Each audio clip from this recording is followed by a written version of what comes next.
recording.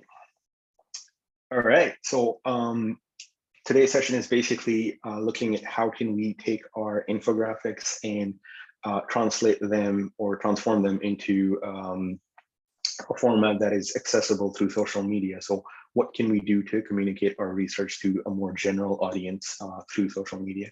So I'll start off by just talking about some of the basic purpose around why you would be doing this. Then we'll touch a little bit about the different principles we covered last week and how they might influence the ways in which we construct our infographics. And then I'll take you through some examples of actually constructing these for social media purposes. The platform that we're focusing on for this particular session is primarily Instagram, but the principles do translate to other platforms as well. So why are we actually making the infographic is one of the first questions, like always, thinking about what's the intended outcome that we're trying to achieve through this construction. So there are lots of different things you could be doing. You might be trying to create awareness about your research or a topic that's of interest to you. So that might be one of those reasons as to why you're trying to reach out to a broader audience. Another thing might be starting a conversation. So how can you actually start a dialogue with the general public about whatever topic of interest it is that we're trying to present. There's also this concept of a call to action. This is sort of derived from marketing. And the idea here is that through your promotion or through your promotional material, you have an end goal that you want the viewers to partake in. So you want the viewers of your infographic to be recipients of that information, but then also do something with it. So we'll sort of touch a little bit upon what different types of call to actions might be, but also thinking about what it is that you want participants or viewers to actually do with the information. You might be sharing progress or updates about your work. So it might be something that's just to sort of create, I guess, you're changing the information that you're sharing over time and sort of the progress around what your research outcomes are, how you're changing your methods. So it might be something more long-term than just one-off instances of information. It might be sort of trying to talk to a social cause. So you might be presenting something that, because it's towards a general audience that is actually geared towards creating awareness, but also change within society. It might just be there to establish presence. So a lot of times with research, having more records of your contributions out there in different formats is actually good for you. If, let's say, you're trying to supplement a conversation with different industry partners or with different people in the family, like I've always struggled to explain to my family members what my research is about. So having a format that's more accessible to them and is also viewable by them on their own terms is another aspect. So that's the presence part. Provocations is another interesting aspect. So you're using your work and your research as a way to provoke some sort of action. This is slightly different to a call to action because a call to action is very immediate and very specific. So you're defining what that action is. Whereas a provocation is more so to do with spark interest or discourse around whatever topic it is that you're trying to present research on. And lastly, and I think this is something that from a research perspective is quite useful, is actually using this as a platform to start collaborations or get yourself out there as a researcher and sort of build connections with other researchers who may or may not be using their social media to promote their research, but at the same time, if they have similar interests or if they're doing keyword searches, that's another incidental way of meeting new people who might have shared like-minded approaches towards the topic that you're focusing on. So again, this is not meant to be a holistic presentation of what the purposes might be. It's really up to you as to identify why you're making your research available through social media, but this is some of the benefits of doing so. Now, in terms of considerations, one of the things we touched upon last time as well was what are the different considerations we need to account for from an audience perspective. So these pretty much remain the same. So what's the ratio of images to text? What type of language are we using? Is it something that's really complex and uses lots of jargon or nomenclature? What's the tone of the language? Is it because Instagram or Twitter or Facebook, these types of platforms have different audiences, and even LinkedIn, for instance. So how would your language change to sort of fit those particular audiences? And I've got a few examples to show you of different ways in which you could render the same message or communicate the same message, but have slightly different takes on it. So we'll sort of cover that. Then layout, color really become important, especially when it comes to social media, because there are certain platform constraints we have. So working within those and being aware of those, you can break those conventions in certain ways, but also knowing that there are consequences. So there's things like safe zones, which I'll cover when we get into layout, but just being aware of the fact that those, the ways in which you organize your data has implications to how it's viewed. And then again, symbols, how you sort of use those visual elements to better communicate your message. If we sort of unpack something that, say, would be present on Instagram, you might have text only output, so it just might be text. Even within text, if your post is purely on text, there are different variations of how it may be presented, so we'll cover those. It might have text, but then an image, so the image might be there purely for ornate purposes, so just to draw attention. So as an example, my slides so far have had no image in them, so they might be perceived as very boring. But if, let's say, I added an image here, it would draw immediate attention, or it would sort of have more contrast than the rest of the with the rest of the artwork, and draw your eye to it. You might have text and some sort of pictograph, so some sort of visual representation of data that again might be communicating whatever message it is that you want to present, or you might just be using traditional graphs. So traditional numeric, graph-like things could be presented. Within the visual elements, it's important to think about the fidelity of the images. So are you going for realistic images, or are you going for abstract icon-like images? So thinking around those terms. But then with social media, another thing that comes into play are things like usage of your emojis or memes, or even animated GIFs. So you have those types of elements that are native to social media that can be brought back into your visual construction. So again, we'll take you through a few examples of those. So we've looked at our audience, we've looked at what the purpose of our visualization is, thinking about what's the data. So in data, again, it really varies. You've got quantitative data, you've got qualitative elements, you can have descriptions, thinking around those relationships, clusters. All of those aspects can sort of now be used or leveraged to communicate different types of things. So for instance, if we're trying to develop a narrative around a particular research project, how do we actually present that in that social media structure? So as an example, if we've got 4 posts that are related to one project, you might start with a summary of that particular project, then almost taking a graphical abstract-like approach where you have a problem, a post on a method, and a post on a finding. Now, this is again very high level or abstract, but if we turn each of these posts into one sentences about the summary, the problem, the method, and the findings, that in itself is sort of taking your very complex research and turning it into a format that might be more accessible or readable on a social media platform. Another example of a narrative might just be taking one of those elements and then expanding that. So if, let's say, we're only focusing on the method, you might be talking about what type of method that is in your first post. You might be talking about your sampling strategy in the second post. Third one might be talking about the actual instrument that you use, what type of questions were asked, or what type of conditions were set for that particular experiment. And then the last one might just be about analysis. So it's only talking to the method and nothing else about that project. So you can sort of change the focus of your presentation, and that will have different implications on how you structure narrative. And now we're going to have a few more pictures. So in terms of the layout, it's really important to think about from an audience perspective, everyone has a different device that they would be viewing your work on.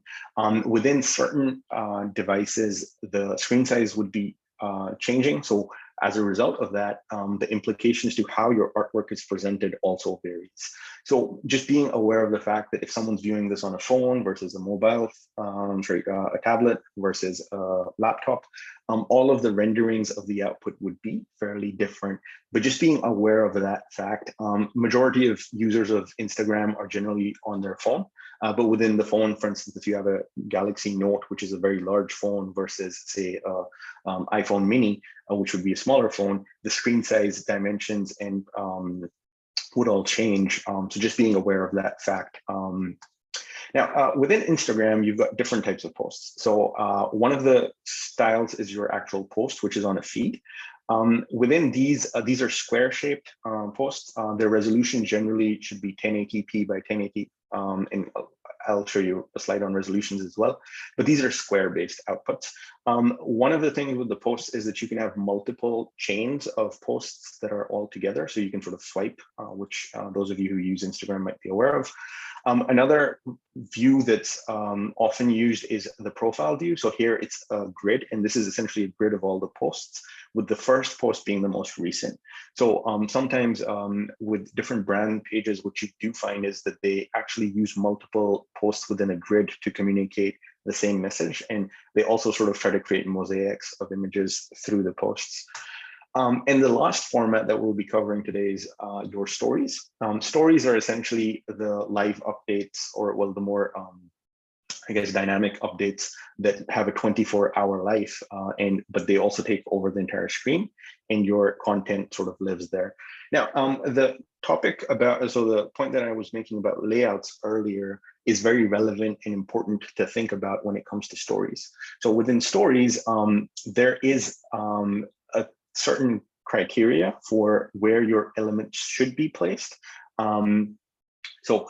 Generally, the recommended post size for a story on Instagram is 1920 by 1080 pixels. So if your canvas is that size, that would appear properly across most platform devices that are using Instagram.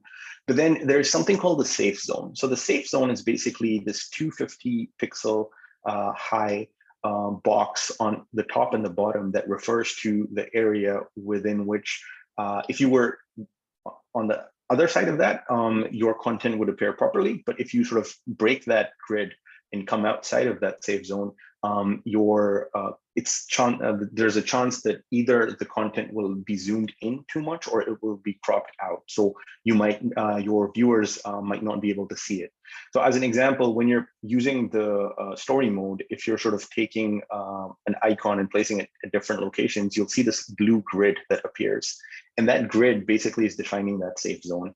So this would be the bottom safe zone. So if you move your object further down, it would not always be available to view for a participant, for a viewer. So again, just something to be mindful of. If we sort of move back to our posts, here, for instance, you cannot change the width. So within posts, Instagram initially only had square layouts, but over time, they've now allowed portrait layouts where you might have a rectangle, but the long side needs to be vertical, just again, because it's for phones. So just something to be mindful of about those constraints and what could be cropped out. Now, there are lots of different post sizes. I've only posted a link here for you guys to sort of look through. It's quite detailed, but the reason that I don't want you to think about be restricted to just these dimensions is because lots of these software keep changing the dimensions. So within Facebook, we've seen the most amount of changes in how large your cover photo might be or how wide or high your posts are. So these are just some of those dimensions that are there to as a guide for now, and these are most recent, so these are 2021 post sizes. But as an example, if we were to sort of take something, look at some infographics and see whether they're translatable onto your things like Instagram or Twitter.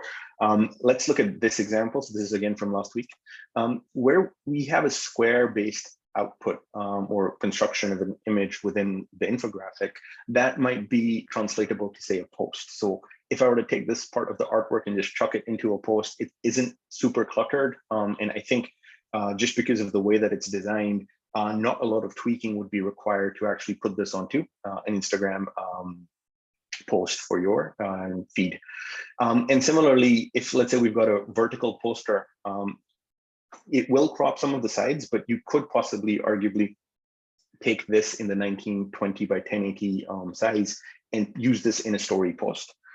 So this would be an easier one-to-one mapping of existing artwork onto social media. However, when we look at something like Twitter, because it's more rectangular, it's more, you have a shorter height and a longer width, you need to sort of repurpose these visuals into those new format dimensions or sizes. So that requires a little bit of tweaking. So when you're using or presenting your work across platforms, just be mindful of the fact that you might need to make a few adjustments. So don't lose your source files once you make your infographics. This is, so if we sort of go back here, there's a read more, sorry, there's a link here for the post creative, and Hanum's also put that in the chat. But this gives you a very detailed overview of the different types of posts and the sizes, as well as other details that might be relevant. So again, a resource for you to look at, but I would always recommend before making any post, just do a quick Google search to check what's the latest in the sizes. All right, within layout, we're also going to be thinking about Gestalt theory. So we've covered this last week, but essentially these are just principles that allow us to communicate visually and organize our information visually. So this is just something that I wanted to have a throwback to last week's session. So have this in mind when we're thinking about layouts, and we'll unpack some of the layouts moving forward. Now, the next thing is typography. So again, similar to layout, typography is really important. There are certain considerations to think about when you think about making things for your social media screen.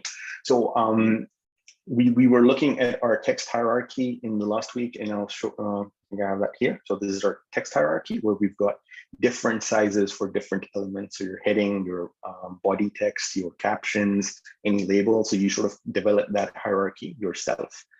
Now, there are also different line weights. So within a font, if you sort of, let's say I were to just go and do a quick Google font. So fonts are at font. If I just do a quick Google font here, check. There are different line weights. So you've got your thin, your extra light, your regular, medium.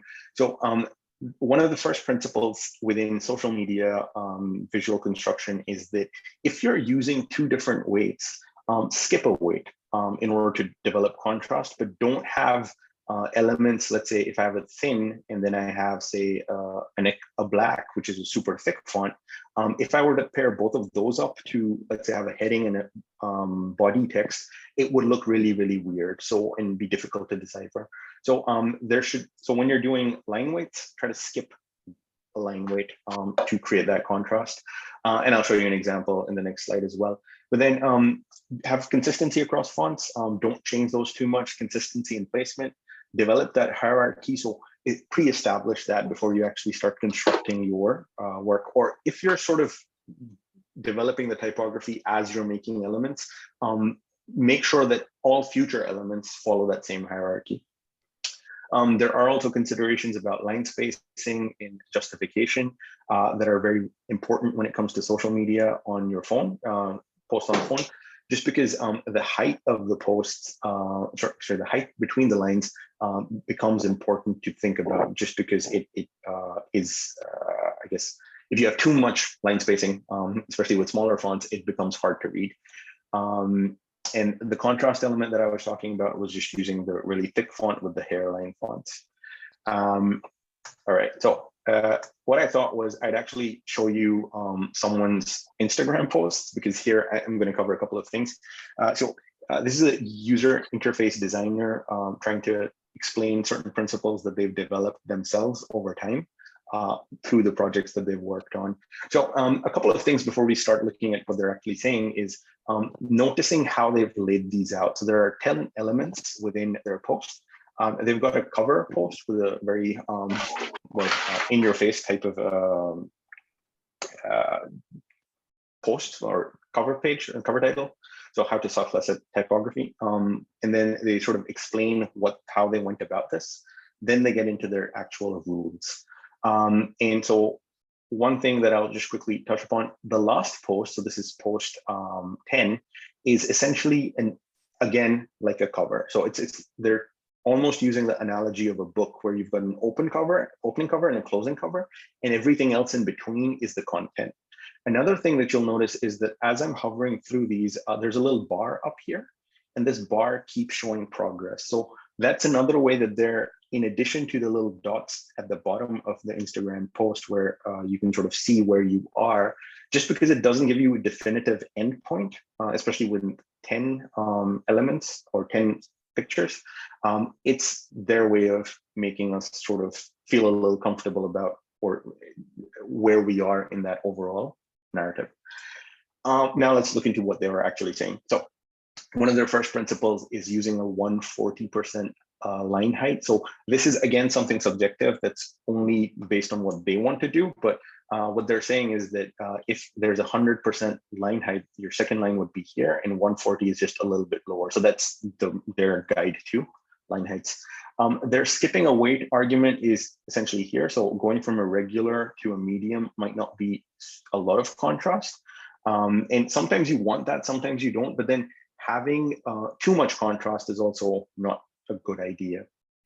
And then they've got certain directions for how large your fonts need to be for different things. So you might have a subtitle, you might have a title, and then some body text. So they've given some guidelines there for the pixel heights. Again, I wouldn't take these to heart just because every font has a different height. So use these as guides for thinking about your fonts, but don't necessarily just restrict yourselves to what's written here. Line height, again, so that's just the gaps between the lines. How much you want to keep or how little you want to keep is consideration to think about. So this was the too much contrast, so black with hairline fonts. This, although does get the job done in terms of creating contrast, is hard to actually read when you actually get into it, because this is very little contrast. So these are just some of the principles that they've sort of laid out, trying to talk about social media based posts. Alignment is one other aspect that's important.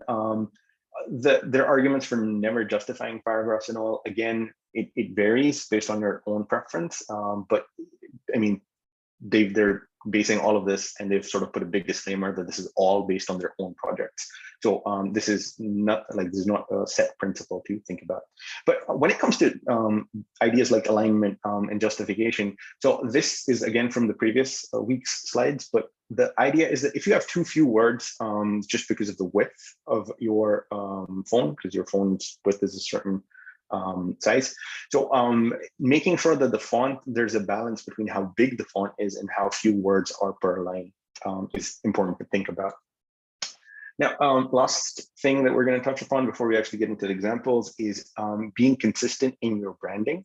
So when you're making your visuals, it's important to think about how consistent you are across your composition. So as an example, if we just go back here for a quick second, you'll see that the fonts and the colors remain pretty much the same.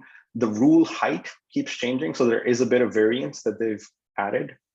But again, it feels a little deliberate because it's sort of going up and down. So it's sort of creating this wave almost in terms of how it's laid out. But let's look at examples here. So developing a color palette for yourself, about just being consistent in what you use. So if you've got a background color, you can have it the same across all of the visuals. You can have the same type of colors for your fonts. Consistency in placement. So the example that I just showed you didn't have consistent placement of where the rules were laid out. And then in terms of tonality as well, when you're developing your own personal brand, how you present your work, whether it's very serious or whether you're bringing in a layer of humor or something that's if you're using an emoji with your construction of the infographic, it sort of already talks to a different type of tone. So thinking about the audience and how you want to present yourself becomes important there.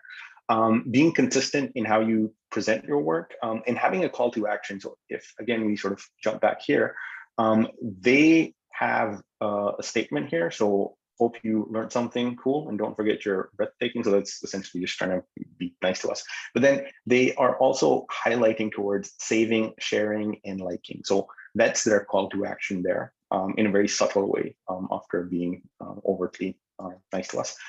So thinking about what that call may be and how you want to use that. So what I'd recommend before you get into actually making your infographic, or as you're doing it, you can also do this, develop a guideline for yourself. So if you're messing around with colors and you start liking a few, put those to the side and write down their hex codes, write down their, like, give them a name. And similarly with your typography, you can also develop a little hierarchy for yourself about, okay, this is what my heading would look like. This is what my subheading would look like, body text, and so on. Another thing that I think is important, and we'll sort of see this as in the examples, you'll notice that in Instagram, a lot of people have started using branding elements, such as either it will be a name or an icon or something, just to differentiate themselves from other posters. So on over here, this is essentially the UQ branding guideline. What I wanted to just touch upon really quickly was that there are certain guidelines that you should create for yourself about how you use your artwork, and especially when it's your brand. So being consistent about different styles. So if it's a vertical layout, what would it look like? If it's a horizontal layout, what would it look like? And then how not to use it is just as important. So you develop that principle for yourself. Am I okay with it rotating? Am I okay with it being on a certain color? Am I okay with changing the color?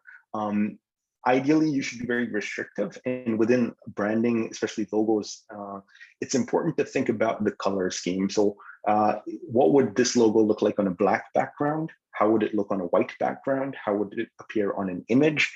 And being cognizant of those differences and sort of modifying your artwork accordingly. So that was a lot of things just that were very bland and text-based. Now we're going to get into examples of posts. So what I thought of doing was taking a random made-up fact, and I thought it would be interesting just because it's UQ and we have a lot of ibis population. So if, for example, you have a fact that goes like 1 in 10 ibis eat your chips, how would you present this on something like Instagram? So let's look at a few examples. So the first one that I'm presenting here is a text-based example where you've got just simple typography. It's 1 in 10 ibis has stolen your chips, and it's directed towards you as the audience member. So it's sort of trying to be a little bit more cheeky, trying to be a little bit more provocative as well. Then underneath, it's got the bin watcher, and that's, let's say, the branding. So that's the ways in which only through text we're trying to create that brand identity. Another thing here is the use of this asterisk to highlight source. So you could put your source in the description, so in the text, in the caption underneath the image or your post, or you could embed that in the image. So this would be one way in which you could embed that text within the image itself. Now, another example of ways in which similar posts are put on Instagram is where you've got a little frame there. And again, this is just purely from hours of scrolling on Instagram and trying to notice how people present their work. So this is just another way in which frames are used, where you've got your content is on the inner frame, and then the background is just your background layer, or all of your branding elements could be in the background, and then the foreground box is basically where your content lives. A third way would be to actually incorporate an image. So this is where you're sort of using an image not to present data, but just to create visual interest. So the purpose of this ibis is only to sort of quickly talk about the fact that, oh, this is about the ibis. If someone doesn't know what an ibis is, it'll be quite clear, or it should be relatively more clear. And then again, it's very in your face overall as a visual construction. Another example is if we play around with fidelity. So if we go from an actual real image to a flat image, a vector or some sort of icon that's representing that same creature, we can sort of have that same message, but just present it in a different way. And again, as I'm sort of flicking through these, you'll also notice that the layouts are changing in the placement of the text as well as the size, but the colors generally remain the same, as well as the location of the bin watcher, or to some degree the location of the references as well. So the idea here is that as you sort of present different types of artworks through your own social platforms, if you're consistent in the color scheme, if you're consistent in the type of font, it will look like it belongs to that same body of work or that same universe. Another example might be actually using a graphic. So here in this case, we've got a bar chart, or if you want to refer to this as a donut chart or a pie chart, where it's actually 10% out of 100, and that's the 1 in 10. So it's more graphical here, but just because it's a circular representation, the text has been sort of fed into it. Now, maybe it's not super clear that this is a pie chart just because it doesn't have any labels. That could be another way to actually add more signposting to make this more visual or well, more clear. Another example would be to actually just use a pictograph. So using certain basic elements to represent your data. So here, 1 in 10 ibis is stolen chips, and you can very clearly see that 1.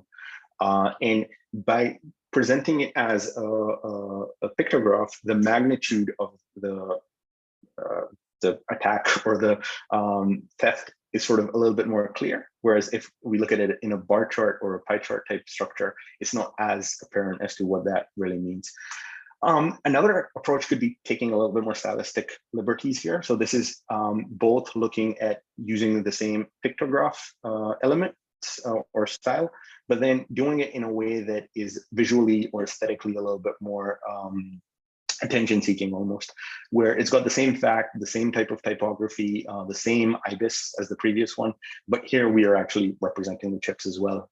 And the variance is, so the contrast is subtle. So the ibis head look is sort of tilted a little bit, and then it's got chips around it. So again, sort of you're doing that same thing in principle, but you're just doing it in a slightly more visual way. And there's nothing wrong with either of these approaches based on what you're doing. It's just being aware of the fact that the ways in which you place your elements and the type of elements that you select have implications on your audience. Now, one other thing is that, and this is something that's only, I think, apparent to me just because I made this, was that here, all of these are very neatly laid out in a grid. So they're very vertically and horizontally aligned. Whereas over here, just because the ibis, if it was placed on top of each other, it would look really awkward. The placement is at a diagonal angle. So those are just some subtle things to think about when you're actually starting to construct your own work, about how you're placing elements and whether there is room to break certain conventions. So grid-like layouts are generally appreciated in design, but when you break grid, are you actually, is there a purpose? Because when I had it vertically there, the head of the ibis was on the claws of the ibis behind it. So just being aware of those types of things. Now, another thing, and this is something that's more so within Instagram posts, is the usage of quotes. So you'll find this on a lot of Facebook posts as well, and LinkedIn and Twitter also use lots of inspirational quotes. But you could also present your data in this format where you've got a quote and it's sort of changing the framing as well as the tonality of the message. So I was walking by the lake eating my chips when out of nowhere, about 10 ibis came at me. Please ignore my grammar. I feel like this is not semantically correct, but I was able to escape, but one of them knocked the chips right out of my hands. So it's communicating that same message, but just in a more playful way, and might be more relatable to someone who's viewing this on social media. If you sort of have something like data confessions or something that's the byline over there or a subheading, again, that's something that might be a little bit more attuned towards the audience and making the research more fun or accessible for your general audience. audience. Now, one other thing, and this is something that I've noticed, and I don't know whether there's a principle there, but I've actually found that a lot of the things that I wind up sharing myself on Instagram are just screenshots of people's tweets or posts on other platforms. It's quite funny that, on Instagram, you've got lots of TikTok videos and things that aren't necessarily made in Instagram, but shared through it. So here, for instance, this is taking a more of a meme-like approach to that same data. So the 1 in 10 ibis stealing my chips. So me eating my chips, just walk by 9 ibis, it's like an invasion, and 10th ibis, you mean my chip. So again, probably not the best humor here, but the idea is that you're trying to take that same data and convert it and reformat it into a way that might be more accessible to your audience. One other thing, and this is something that's more, I think, to do with how infographics are made for Instagram. A lot of those infographics you'll find are comparisons. So you might have split screens of elements. So for instance, here, it's not talking to the exact same data. It's slightly different, but this is more or less with the steal your chips than your salad. So again, trying to play on that humor element, but visually you can kind of see that this ibis is staring or eyeing the other ibis's chips while there's a set. So again, thinking about how you can make your content more understandable or easy to access using analogies or using things that might be, I guess, easier to perceive by your audience. Now, if let's say we've got a statement like this so this is our original fact, so from one of the earlier versions or renditions, then you've got share your bin chicken stories in the comments. Now that's your call to action. Now, if we were to unpack this visual, you've got your original fact, you've got the reference point there with the asterisk. You've got an asterisk over there that actually brings in that one reference. That's the key justification there. You've got your call to action, which is do something with the comments. And then your brand identity, again, across all of these posts has pretty much stayed at that same location, barring this one. So thinking about how you present your overall composition with these things in mind is important when you start making things for social media. Now, that was basically a very simple fact, a very simple finding that you could sort of present in different ways. But another thing that you can also do is repurpose some of your existing artwork. So if you've got things in your papers, you've got things in reports, or there might be frameworks that you use. How do you make those translatable onto Instagram? So for instance, this is again another example of an infographic that I showed you last week. So here what I'm going to do is I'll show you how you could sort of take 2 elements from this infographic and repurpose them, which is currently in a poster format, into social media. So if we start with our core diagram, you've got the curved text there, you've got your elements of the colors, and then on the right-hand side, you've got your different ties, and the lines represent what color can be worn with what tie. So how you can translate this into an Instagram friendly order is quite simple. Like you just take that circular visual and you chuck that onto that square layout. But the problem here is that reading text on a curve or an arc is generally difficult. So one of the things to change is actually repositioning that text in a horizontal line. And this is in line with the brand guidelines of this particular brand. The second thing is that there was the brand icon over there, or logo over there, and sort of bringing that into the mix as well. So in here, if we sort of look at it from a design perspective, principle perspective, you've got mirrored elements on the top and the bottom, and then you've got a focal center point, and then you've got negative space on either side. So just thinking about this and how it's composed. But then this was a fairly simple reconstruction. If we take something like this, where we've got really thin text, and basically this is a process diagram, and what it's doing is it's explaining different ways to fold pocket squares for your jackets. So it's got sequences of 1, 2, 3, and so on, and then it's got diagrammatic representations of how to go about it.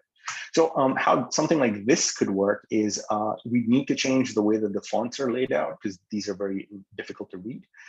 We probably need to have some sort of cover element that describes what's going on. Why are we looking at this infographic?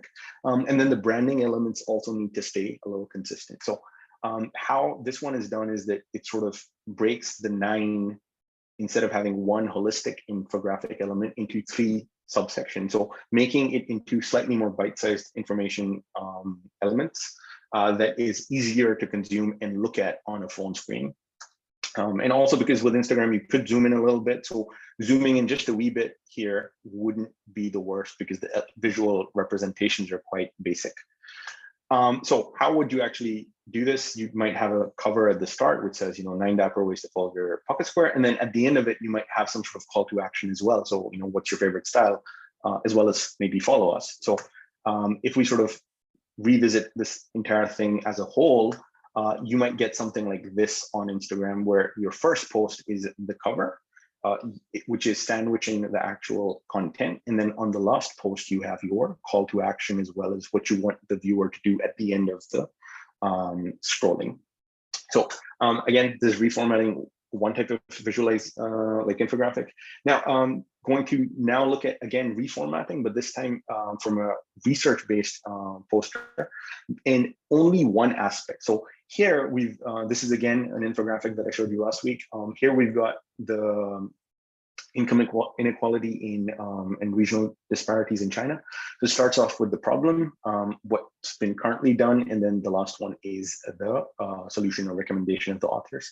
So here, what I've done is that I've sort of broken these elements down into subsections. So how this works is you've got your cover page, which is basically talking about reducing the regional disparities in China. So it's, if we sort of look at the title there, sorry. So if we look at the title of the poster, it's not exactly the same. So there is some text change there, but then underneath it also has swipe to read more. So it's got that indicator that, this is what the topic is, swipe to see what's going on next. Then we've got the second byline, which is the section header for this area of the poster, which is geographic inequality is a pressing issue and needs immediate attention. Then each of these graphs is broken down into subsections, and they are labeled ABCD with a little headline on top. So that's basically how it's sort of broken down into more bite-sized informational elements. And again, in terms of the text, for instance, and again, ignore the semantics, but for instance, here it says inequality has increased for 3 decades while growth has stagnated. Over here, because 3 decades takes up a lot more space, if you turn that to 30 years, that becomes easier to sort of, it's I guess more economic in terms of words. And similarly, share of the top 10% of the population has grown at the cost of the bottom 50%.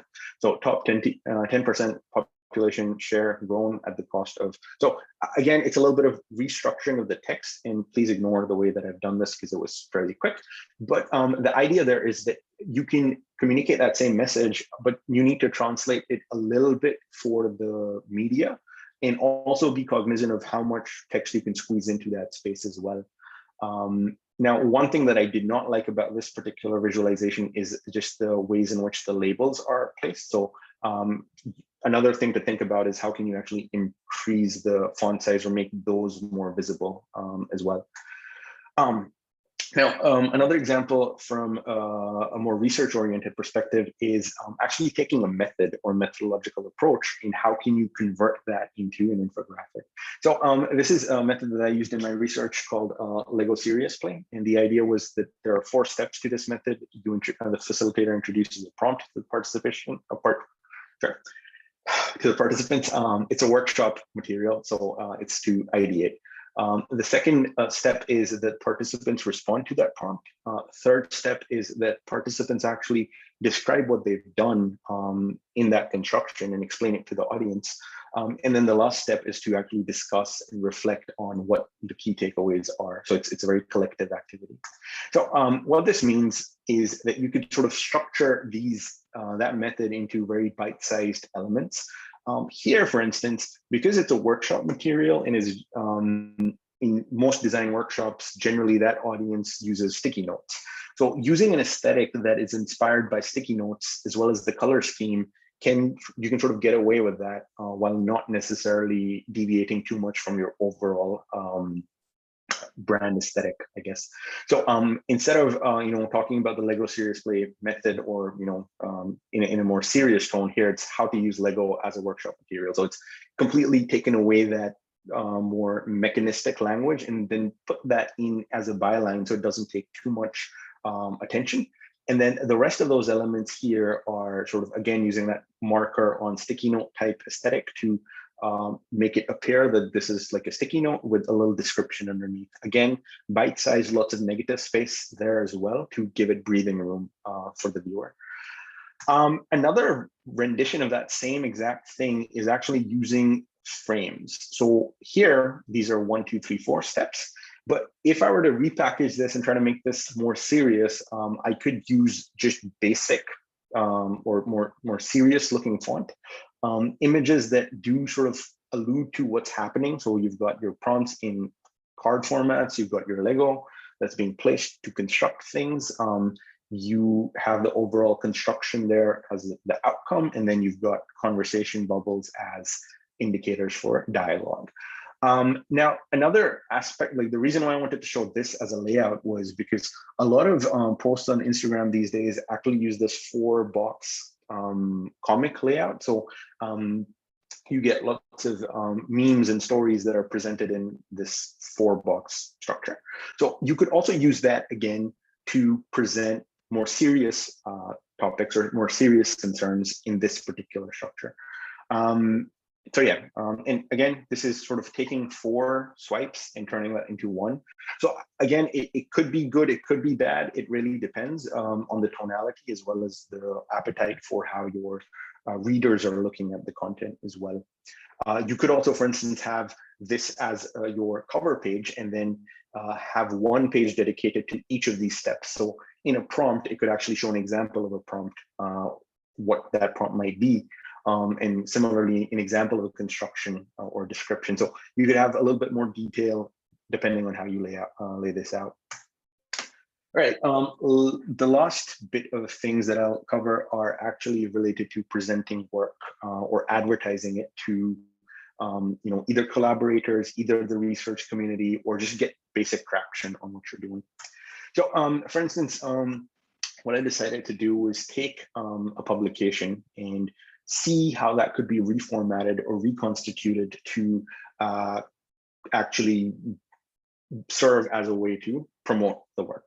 So this might be slightly, I guess, different just because one of the outputs of this research was creating these cards with provocations on them about different ways in which people might control their personal data when using technology. So how this actually was changed was, so I had 12 images of cards with text and descriptions. And this is the way in which that was reformatted. So starting off with a provocation, but in a way or a headline that's basically there to also spark interest. So tired of having no control over how your data is used. Then this is more for ornate purposes. So this is the title of the paper. So disconnect, a proposal for reclaiming control in human-computer interaction. It's not as easy to read. I might have second thoughts with, let's say, especially the human-computer interaction part, just because it's very, like, the font is too ornate for it to be legible. But then it's got the swipe to read more there as well. So it's there as more of an ad to draw interest. Then when you swipe, you get a screenshot of the cards. Again, not meant to be readable. They are legible though. If you zoom in, the resolution is such that you can still make a little bit of sense of them. But then there's a description there that's describing what you're looking at. So we developed 12 speculative proposals to provoke discourse on how to improve user control over data trails. So again, it might need a little bit more scaffolding in the copy about, what is a data trail, what's a speculative proposal, what is discourse? Like, those things might be a little too technical, so it might only be relevant to more of an audience of academics. And then if you swipe next, check out our paper at the ACM Digital Library. This is the title of the paper. This is the DOI. Again, something very, very specific to mostly academics who will understand what a DOI is. Not that I imagine any academic would actually type this out, but having either a QR code or something, like thinking about how you get someone to go from looking at your visual to jumping into the actual paper. The last thing here is to actually a very strong call to action just for collaboration. So if you're interested, reach out to us, and the emails are there. So it's again four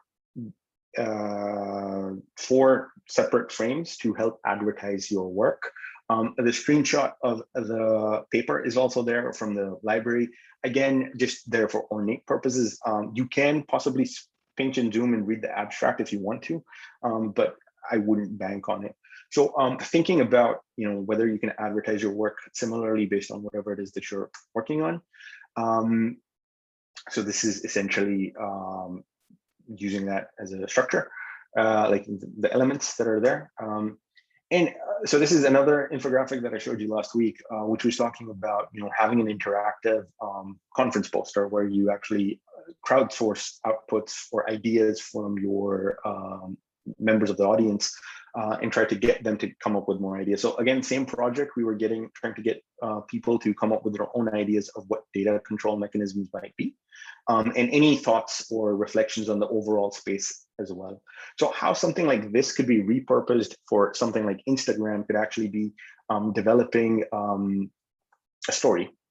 So in a story, for instance, which covers your entire frame, you could actually have, in our particular case, we could put a card as that visual element.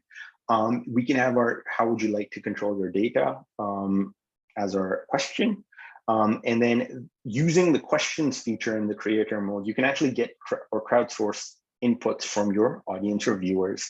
So that's one thing that you can add. Another thing is, because your creator mode allows you a lot more flexibility in terms of using GIFs, in terms of using interactive elements, as well as emojis. You could also bring in some social media elements like your emojis into this type of structure and create that level of dialogue or interaction.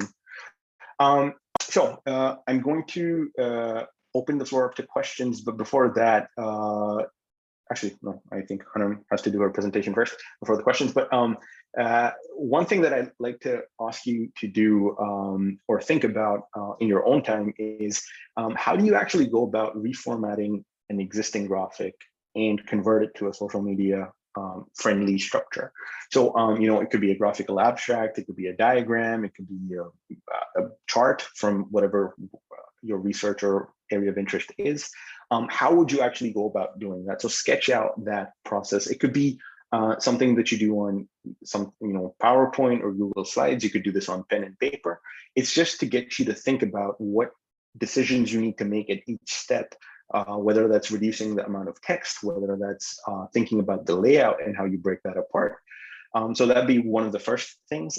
Second one is, what would a call to action look like based on your posts? What it is that you want as an outcome? Do you want participants to engage or to just create awareness?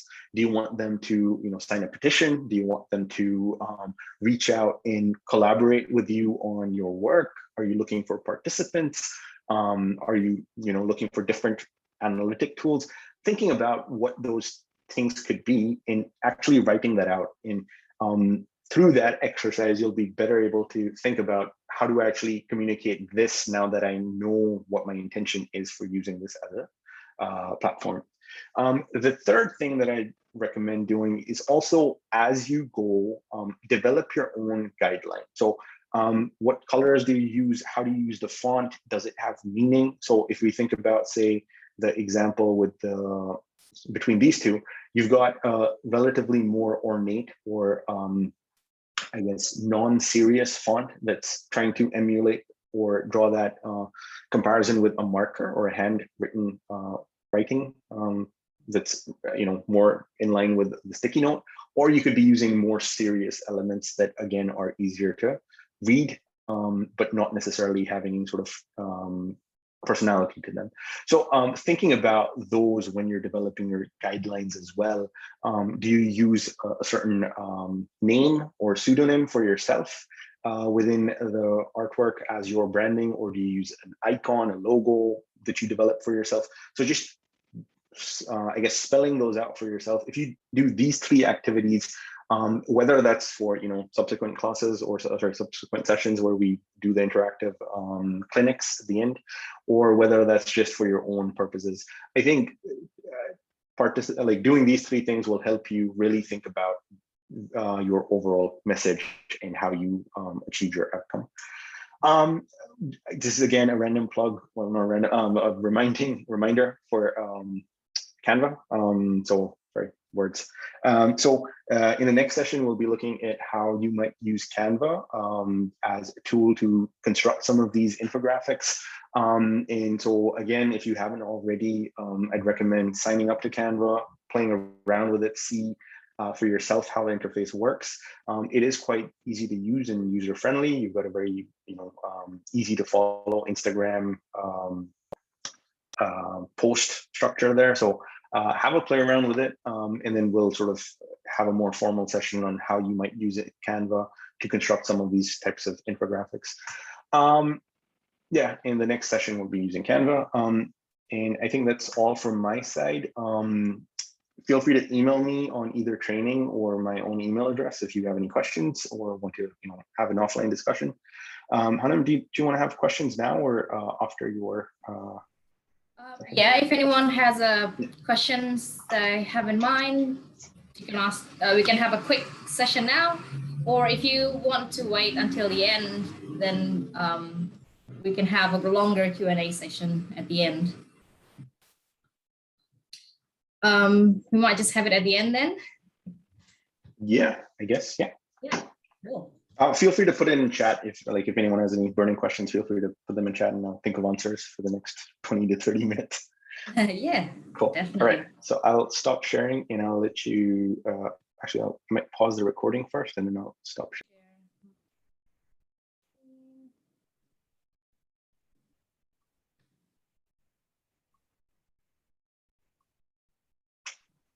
Sorry, guys.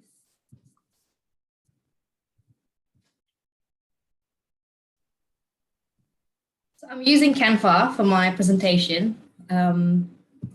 This could be a good way to show you what Canva could look like for different application. I'm going to start by introducing myself again. My name is Hanum Pamungkas. I'm a research assistant. I've been assisting Carolina's team in preparing this workshop and what's coming up after this. I've been working behind the scenes, and today I'm going to share what I've learned from my experience to help you understand social media better.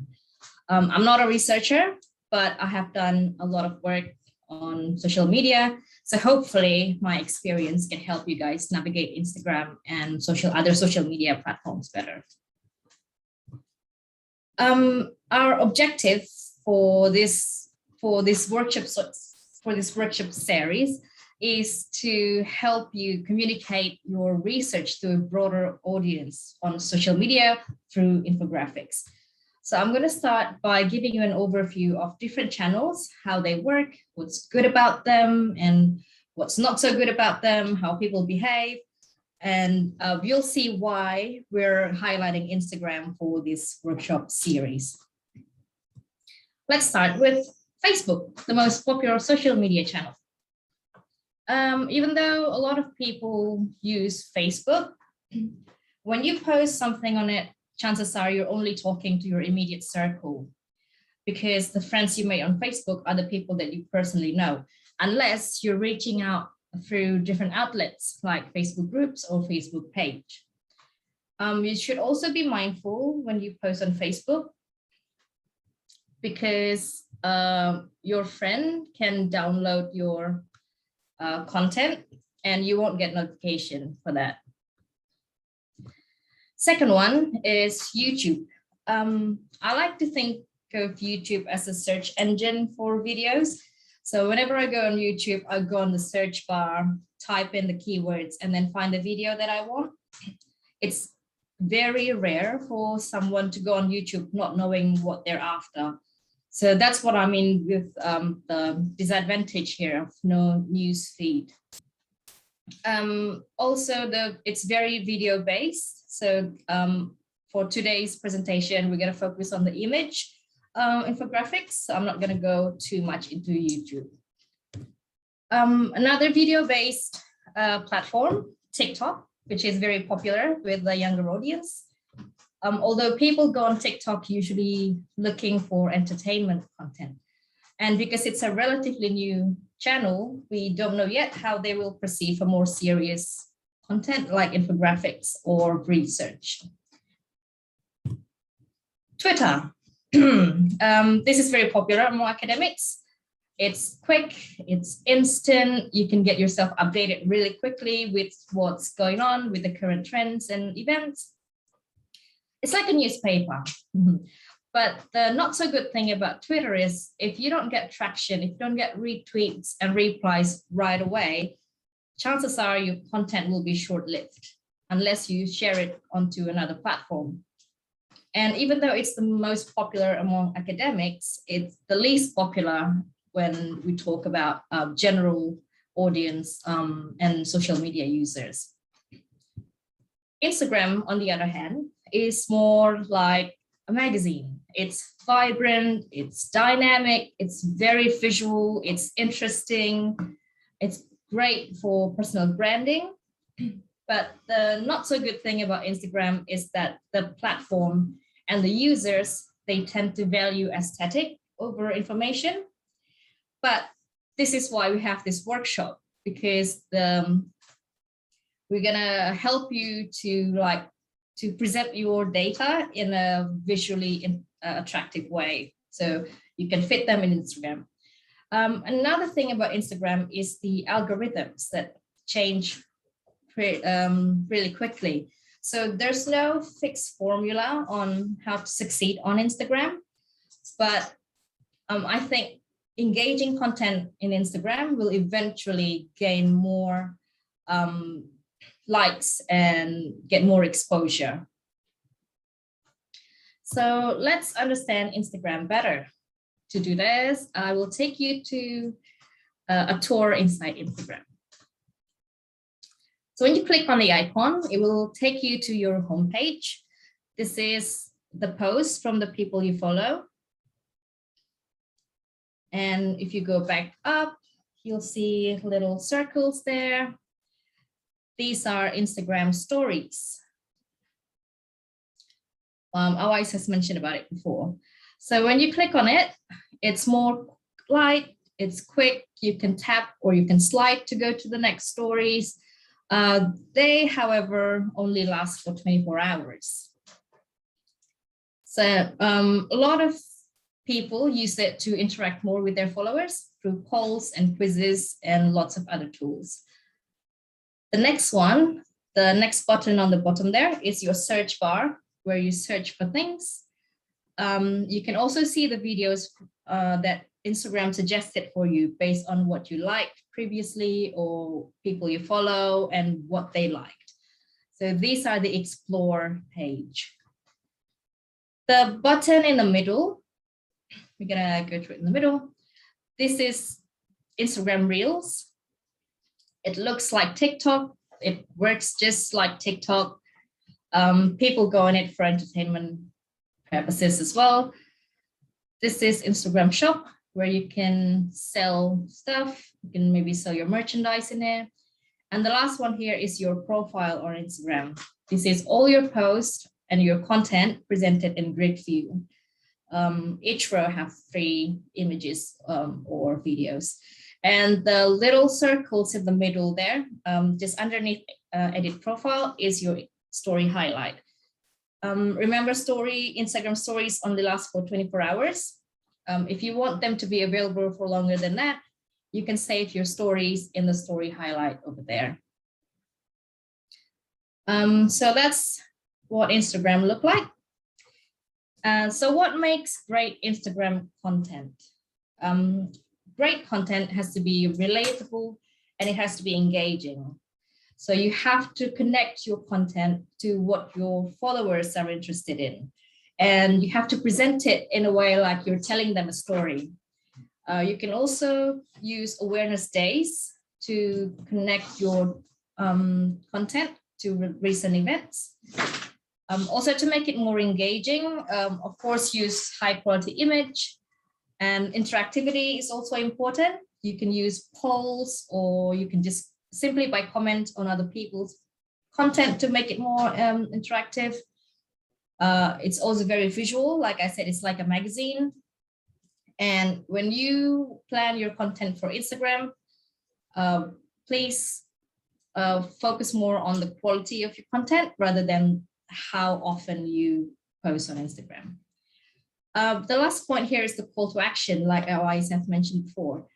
Imagine your followers are going on a journey. A call to action is you telling them where to go next, where you're taking them next in the journey. I will show you some examples to give you a better idea. My first example is from an account called Earth.org. On the left-hand side here, you can see their profile. It looks really attractive. It's not monotonous, but it's also not untidy. It's still very neat.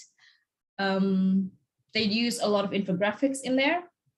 This is the one that I choose, for example, the one in the middle. I think it's very clear. It's got attractive graphics there, really well done. The caption is also really good. They tell us a story. They also use emojis there to engage with the followers. And at the end there, they have calls to action, just to read the full article. This is another example from the same account, but this time the style of infographics is different. They use photo overlaid by text, which I think works really well as well, very efficient. Same with the caption. Again, they close it with call to action. The next one is from an account called Easy Eco Tips. So their account and their profile on the left-hand side there is full with infographics. And if you look closely, they do use the consistent theme, like black and white, same typography, but I'm not a big fan of this profile look, to be honest, because they just look so cluttered to me. Just doesn't make it look very professional. So this is where like spaces between your posts come in handy. So when you make a post on Instagram, do be mindful about how it looks individually and how it looked together with your other posts on your profile. The next one here is from the conversation. I'm sure we're all familiar with the conversation. I really like how their profile look. They use the consistent color for the infographics. They use the same typography for the text-based one. And the color theme is also really aligned. The example that I choose here is the simple one. It's only black and gray, and they only use text, but you can see their message loud and clear. So it's a really good example for a simple infographics. I also want to draw your attention to their call to action at the end. Read the full article at theconversation.com, and you see the link there is not hyperlinked. That is not an error.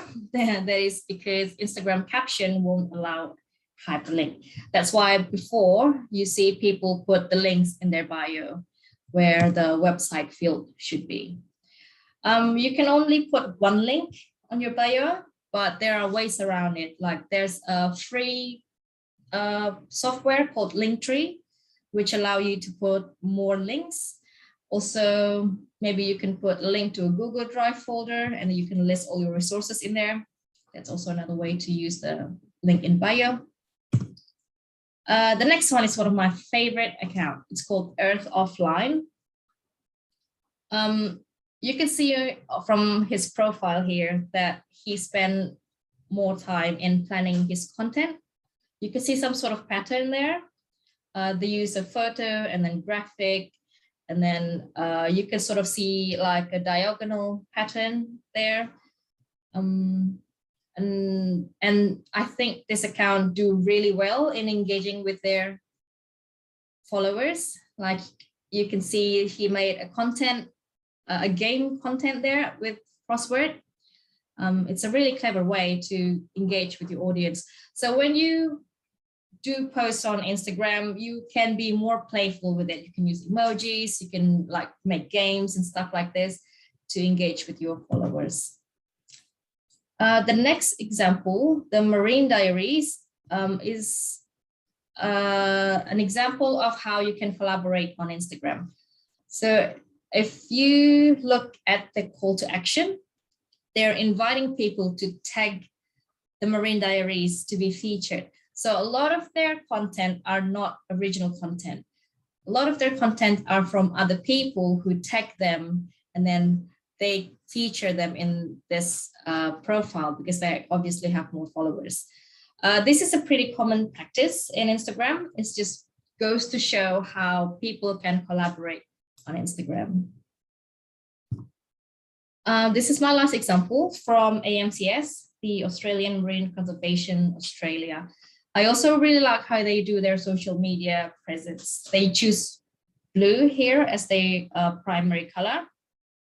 And they use infographics not only to show research, but also to get people to support their cause, to sign petition. So what I'm trying to say here is that you can use call to action to guide your followers to their next journey. So it could be anything. And also I want to give you an example of how to use hashtags in Instagram context. Instagram hashtags, they work pretty similar with hashtags on Twitter, although it doesn't guarantee high exposure to your content. Based on my experience, I would still use hashtags, and I would probably mix a more common general hashtags with a more specific one. AMCS might give you a bit more clearer idea. Like they use hashtag oceans, which are more common, more general. And they also use something like hashtag World Ocean Day, which is less popular, and a very specific one like hashtag seismic blasting. So it's a really good example of how you mix high used hashtag with a low used one. Now you want to have an audience for your infographic on Instagram. So how do you build your followers organically? Organic followers means people who genuinely follow you, not because you boost your profile through advert or you buy them. Yeah, you can buy followers. You probably see an account with thousands of followers, but 0 posts. Those are probably not organic followers. And that's probably not the best practice to promote a research account. The best way to do it is to get yourself out there, to get your thoughts out there. You post regularly, you follow other people with the same interests as you, you promote your account. There are many ways to do this. You can put it in your business card. You can mention it in your lecture slides, for example. You can put it on your email signature. There are many ways to do this. Also, collaborate with other people, and don't be afraid to jump into a discussion with people on the comment page. This is how you get yourself noticed by other Instagram followers that is not your friends. Instagram engagement. This is about the likes, the comments, the shares, and people who save your post. Instagram will count all the likes and the comment and the save. as engagement rate. So the more people like your post, the higher your engagement rate is. And the higher your engagement rate is, the more chance you appear on the Explore page. If you remember from the video that I showed you before, Explore is the page with lots of videos that Instagram suggests for you. We have a question here from Emma. What is regular posting, daily or weekly posting? I find it best not to post every day on Instagram, just because when you appear too often, your followers tend to not take it too seriously. They just probably scroll through. If you can do 2 or 3 times a week, that would be great. But again, you have to focus on the quality of the content instead of the quantity. So if you can do once a week, that's good. Once a month is good as well. Once every fortnight is good, as long as you keep producing content for your profile. Does that answer your question? Are we good to continue? Bear with me, I won't be long. There's not many slides left to share with you. How do you increase your engagement on Instagram? Again, the best way is to produce quality content, because when your content is great, the likes will go naturally, and then Instagram will count it as engagement. Another way to do it is to interact with your followers. So they notice you active on Instagram, they tend to see your post on their newsfeed. The use of hashtag could really help as well. Tag or mention other people, because they will get notification when you do this. Strategic timing could also play a part in your engagement rate. People generally go on Instagram during lunchtime or after work hours, but do know your demographic. Like 2/3 of my followers, they located in Indonesia, where I'm from, and their lunchtime is 3 p.m. in Australia. So I tend to find my posts around that time get more engagement than any other times. You can also reshare your post on Instagram story. That way you're giving your post more exposure and a little more time to appear on your followers' timeline.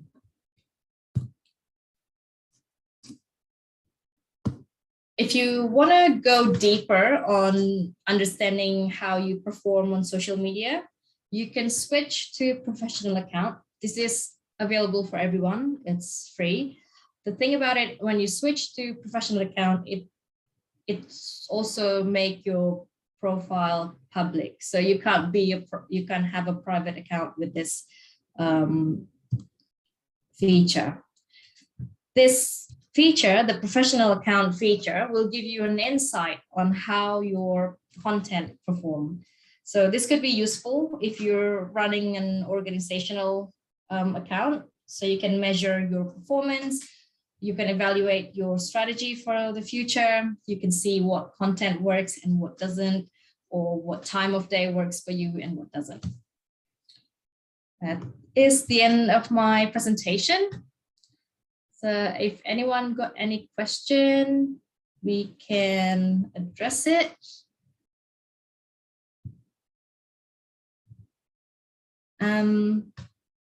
Feel free to send me an email, or you can contact Awais as well if you have a question later. These are my emails and my Instagram handle if you want to connect with me on Instagram. My UQ email might not be active for a couple more weeks, but yeah, feel free to reach me via Gmail or later in the week. Does anyone have any question for Instagram or for infographics? For me or for Awais, we're happy to assist you with any question you might have.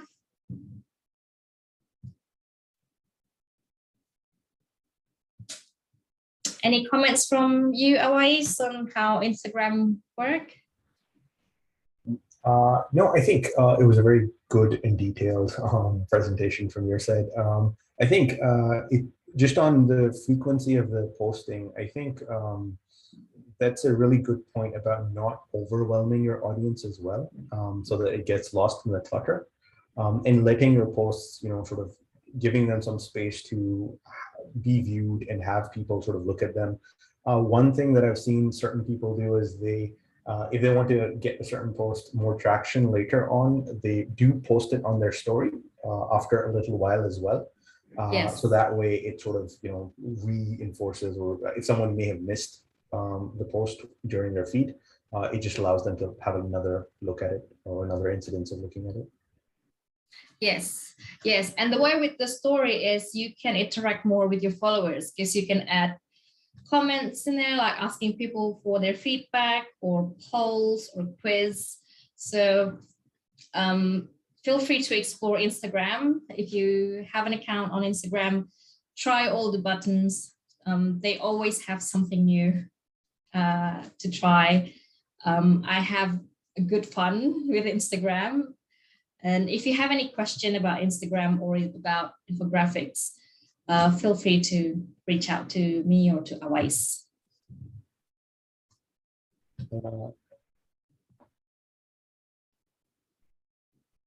There's a question about the order of the posting of the thumbnail. Sure. Do you want to answer this one, Awais? It's been a while since I've posted multiple things. I think yeah, that's okay. Select, right? Yep. Yes, the answer is yes. Hang on. Is the thumbnail of the post automatically the first photo in the series, or can you set this? Yes, so the first image that you choose, so when you go on Instagram and you want to post a series of photos, Instagram will offer you to take photos, or you can go to your galleries, and then you can choose which photos you want to put on Instagram. So the order of your choosing, number one is always going to be the cover photo. It's going to show on your profile. I hope that helps, Tim. With videos, it lets you sort of scrub through and pick a particular frame of the video. Yes, correct. For video, you can choose any part of that video to be the cover of the video. From Anazelia, just something I noticed in posts that use that comic style. I've seen people posting the frames. Oh, yeah. And then all the story in a single frame to recap. Yeah, I think that's actually a really good idea, just because there are times where you want to use a larger frame so that it's easier to read through, but then having that summary frame at the end where all of the, I guess, steps are captured together, that actually is a really good idea, just because if, let's say, someone wants to take a screenshot of it and then use it later or share it with someone, having it in that one image is actually better than, having to send 4 separate ones. So yeah, definitely, I think that's a really good point. So kind of marrying both of those styles of representation. There's another question. Yes, thanks, Tim, for bringing that up. That's a really good point as well. One other thing that I just wanted to quickly highlight was, so sorry, my Zoom kind of died in between, so I was a little disoriented, but one other thing that I think from a graphic perspective that's important to think about is that Instagram sometimes lowers resolution of your artwork to optimize its for its viewing, or well, its publication. So if, let's say, you're using a really, really high quality image and you've got lots of fine details in it, especially if it's at a poster size. So let's say you're drawing something in A0, it might look a little weird when it gets downsampled. So that's just something to be mindful of when you're designing things for Instagram. If you stick within those pixel thresholds, it would render a lot better. Because downsampling won't mess up those details.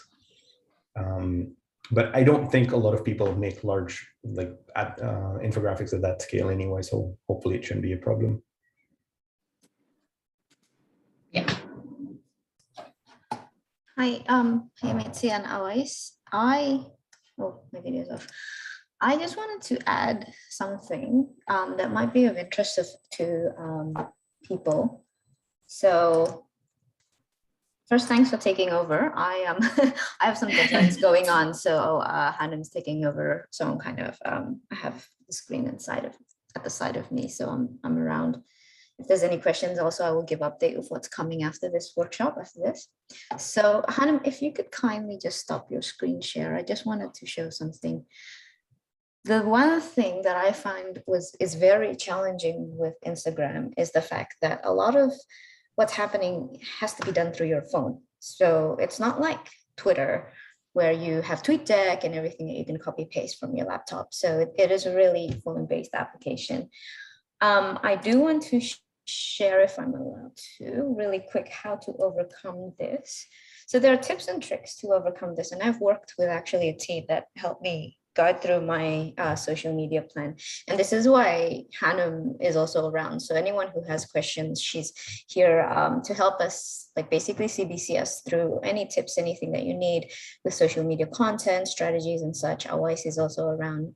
Shoot him an email or go to the feedback sessions anytime. So one way that I was proposed to get around it is if you want to collaborate, you can put it on Google Docs. But if you have your own plan, like what was created for me here. So over here, this is someone helped me out with the social media content.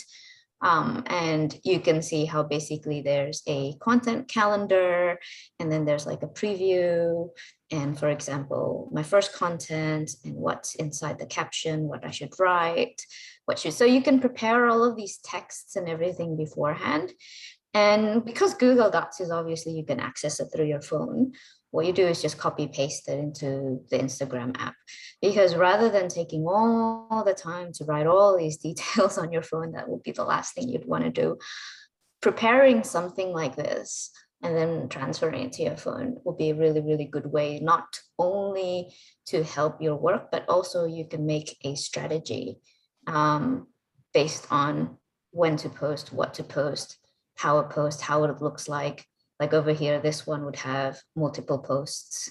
Like this is the first one, and then the one as you kind of slide through, the second one, third one, fourth one, and so forth. So it's just kind of a good to plan the whole thing around and help with everything else. And something else that maybe, I don't know if Hanum can show what Linktree is. So one downfall from Instagram is you can't post links. It's different from Twitter, but you have something called Linktree, or which basically it goes in your profile, it goes in your main profile, and then you click it, and then it has a list of links to connect. So a very common practice, if you see on Instagram, is they'll say link in bio, and then in the bio they'd have that link tree. And then that link tree can connect to any link that you want. So if you have papers, you have publications, and you can't put the link to connect it in your Instagram post, you put it in that Linktree post. Again, feel free to reach out to me or Hanum to help out with that thing. So yeah, that's just all that I want to add. And Carolina, that actually reminded me of another thing because when you're posting through your phone, it sometimes is really annoying getting your pictures from your computer to your phone. One quick trick, it sometimes works. I haven't used it as frequently, but I'll quickly just share my screen and show you guys. Is actually going into your browser and making the browser think that or appear like it's a phone screen. Yeah. So sorry, how do I? Anyway, I'll leave it to you. Yeah. I'll pop in again at the end of the Zoom. Far out. I'm trying to look for the share screen. Sorry, my bad. So if we look here, so this is, for instance, my Google Chrome device. And if I right click and hit inspect,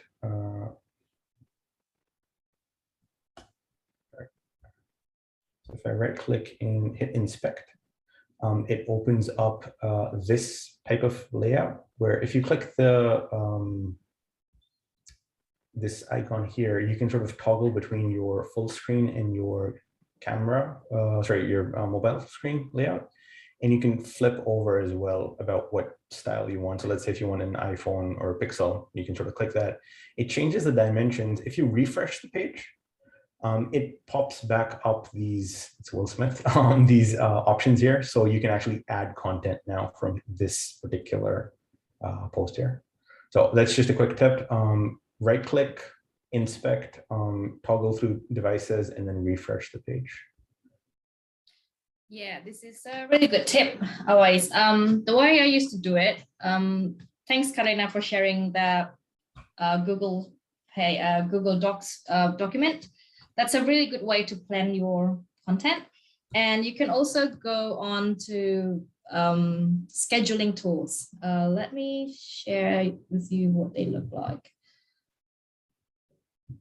So there are lots of scheduling tools for Instagram. So you can stay on your desktop and you can copy the caption from your plan and then paste it on this scheduling tools here. They usually require you to sign in, and most of them are not free. But if you're doing a lot of work on Instagram, I think it's worth to get some sort of software to help you schedule your plan and to plan and schedule your content. I do notice as well that with Canva, you have the option to share your design to social media.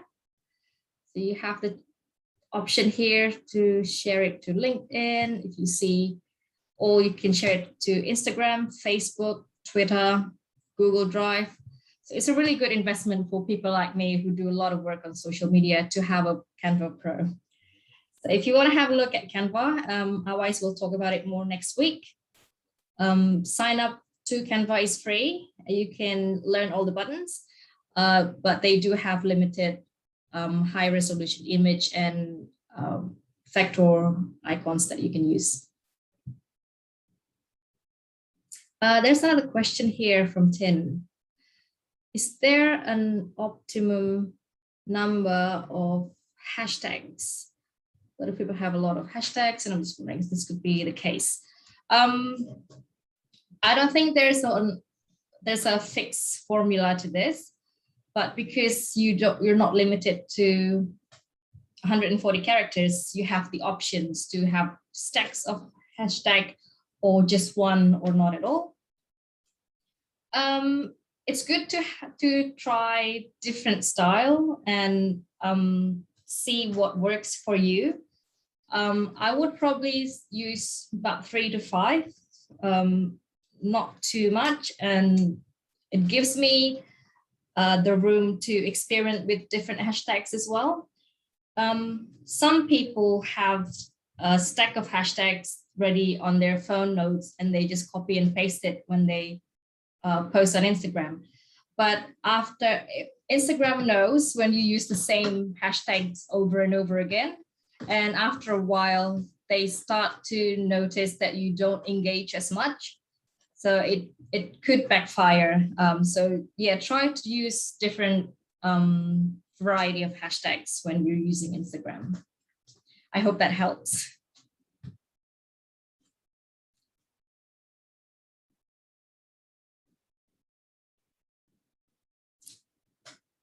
Any other question?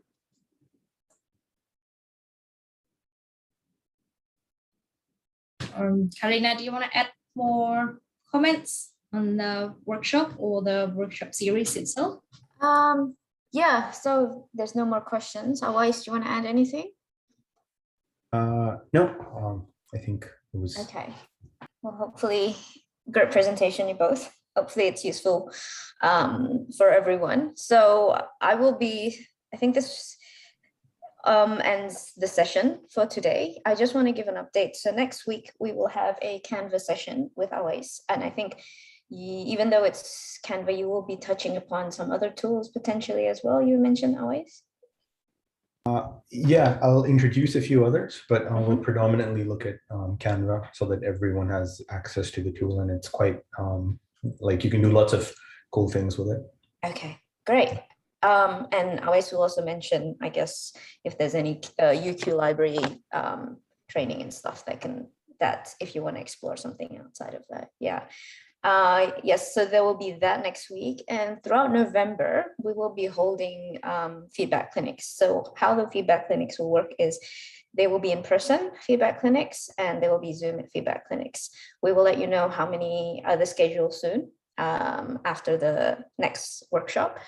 How it works is depending on how many people, then it's like a writing circle. Everyone looks at it, everyone gives comments, gives feedbacks, and Awais will be moderating the whole thing. So he will also give his inputs and such.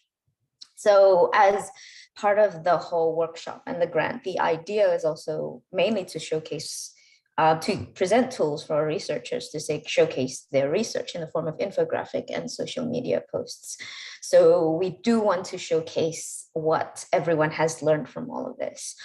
Initially, we wanted to do an Instagram conference before the end of this year. However, there's been some halt in getting the account out, so that might not happen anytime soon near the end of the year. But what we will do is we plan to set a plan for next year on how we can feature research and profiles of, let's say, once a week of researchers of CBCS. So we will update this, and we will discuss how it works, and we'll update everyone on this, and hopefully we can have like a weekly researcher feature. So get ready, as in, do you want to be featured? Your profile, your name, we're going to get the template set for you. We're going to help you with a caption, how to communicate, and then you've got the tools to get ready for the infographics. You got the tools to get ready for tips and tricks, how to get yourself out there, how to communicate. And for these purposes, outside of Awais, Hanum will also be around. So stay tuned. After next week's workshop, there's going to be some information of what's coming up. So stay tuned for that, and feel free to contact any of us if you have any questions. Thank you. And I'll leave it, and now I'm sending it back to Hanum, and maybe if she wants to close the workshop. Thanks everyone for attending. Hope it's useful. Yes, thank you everyone for joining the second day. Next week, we're going to start at 10 o'clock again. We'll send you the link. It's going to be the same link, but we'll send you a reminder by Friday for the link to the next workshop. And the recording from this session will also available in the same Google Drive folder, so you can access material from today and from last week. So hopefully see you again next week, and thanks for joining in. Thank you guys.